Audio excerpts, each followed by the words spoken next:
ses abonnés. Je me nomme Bambaïou, je suis abbé, je suis dans un campo comme ça, je suis dans un parc comme ça. Aujourd'hui, je vais vous faire une petite vidéo concernant, je vais vous parler d'un sujet qui est très spécial, un sujet qui est abordable, un sujet qui est la tristesse, qui est le source de tristesse de beaucoup de personnes.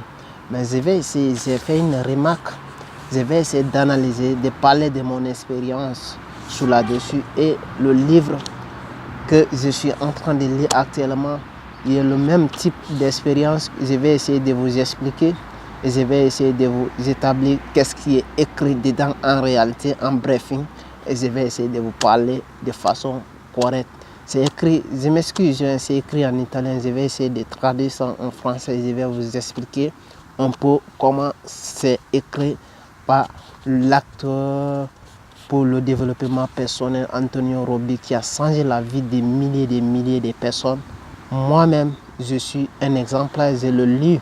C'est un acteur que je préfère écouter et je préfère le lire chaque fois pour me donner l'énergie. Si j'ai perdu le courage, j'ai perdu mon énergie, je le lis et pour avoir encore des forces et de l'énergie et je reprends encore de l'énergie plus en plus fort.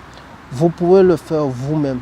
Voici l'année 2019, c'est une année de complet que encore tous les business models ça peut fonctionner si vous croyez en vous-même. Et si vous voulez encore, même si vous ne faites pas de business ou autre chose que vous voulez faire, même si le travail que vous faites, parce que l'année 2019, tous les années que les gens vont prendre des décisions, ils vont tous abandonner. Pourquoi ils abandonnent souvent leurs décisions? Pourquoi les gens vont abandonner souvent leurs décisions? Parce qu'ils prennent des décisions au 1er janvier, ils vont dire je vais faire cela, mais ils n'arrivent pas à concrétiser les objectifs, les imaginations. Pourquoi vous abandonnez? Pourquoi abandonnez-nous les choses qu'on doit faire, qui va changer notre vie, qui peut changer notre manière de vision, qui peut changer notre mentalité, qui peut changer la vie d'une personne? Pourquoi nous abandonnons? Pour cela, on va essayer de parler un peu dans cette situation aujourd'hui, à mon expérience. Qu'est-ce qu'un échec? L'échec, c'est ça qu'on va parler aujourd'hui. Pourquoi? Pour rester motivé, pour te préparer face à un échec, pour être meilleur et pour être le meilleur des meilleurs, il faut essayer de comprendre.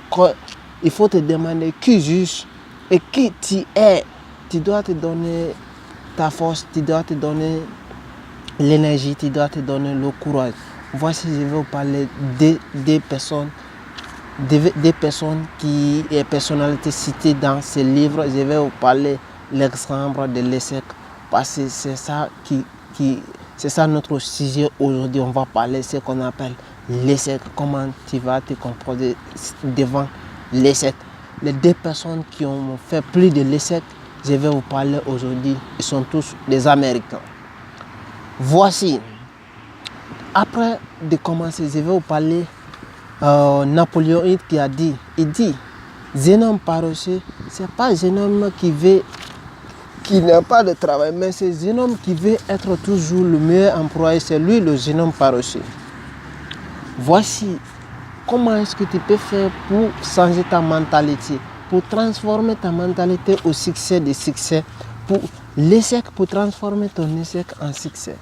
Comment ça se fait? Voici un exemple, je vais vous parler dans un livre que je vais prendre et je vais essayer de vous parler aujourd'hui. Voici un exemple. Et cet livre est écrit dedans c'est écrit dedans. Voici un exemple de personne de Abraham Lincoln. Abraham Lincoln, c'est un président américain qui a suivi beaucoup d'échecs. Premièrement, pour vous dire encore, après l'échec, tu ne dois pas abandonner quelque chose à cause de l'échec. Premièrement, à l'âge de 31 ans, il a fait échec. Il était l'homme d'affaires, il a fait un échec.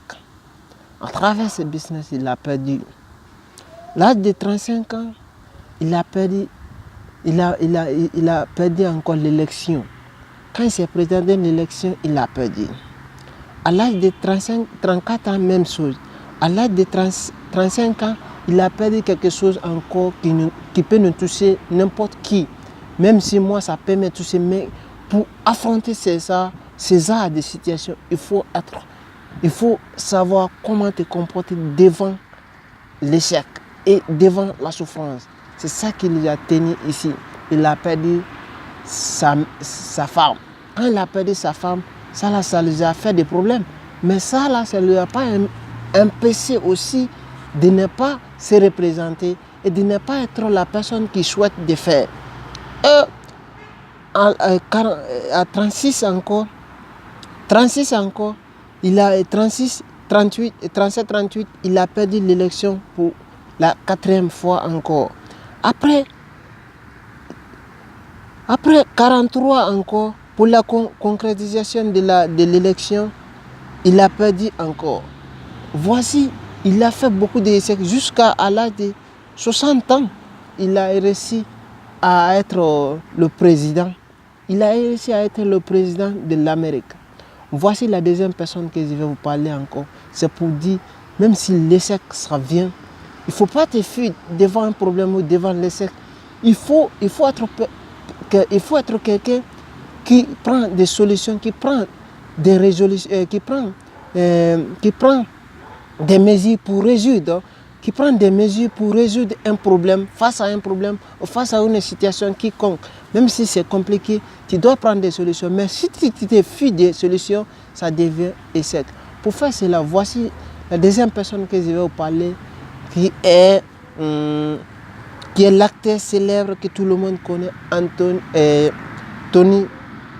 Thomas Edison. Thomas Edison, c'est l'homme qui a fabriqué l'ampoule. Tout le monde sait combien de fois il a fait l'essai avant de construire l'ampoule que nous sommes là à utiliser maintenant. C'était l'idée de quelqu'un. C'était l'idée d'une personne qui a fabriqué l'ampoule que nous, moi et vous, nous sommes là à utiliser partout dans le monde entier. Qu'il a gagné beaucoup de millions de dinars, millions de dollars. Il a gagné beaucoup d'argent à cause de ça. Vous et moi, on peut le faire même chose. Thomas Edison, il a fabriqué 999 fois, non, jusqu'à le 10 millième près qu'il a réussi à fabriquer l'ampoule.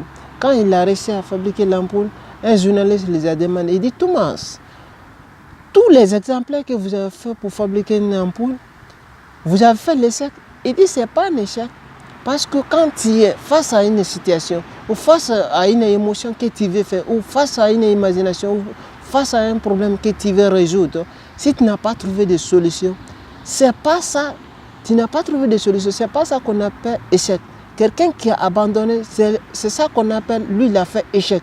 Mais quelqu'un qui n'a jamais abandonné, qui a abandonné, ne va jamais arriver. Mais qui n'a pas abandonné, va arriver plus ou tard. C'est pour cela qu'il a dit, je n'avais pas trouvé de solution, mais j'ai trouvé des solutions maintenant. Juste, c'était Bomba Yoba qui vous motivait.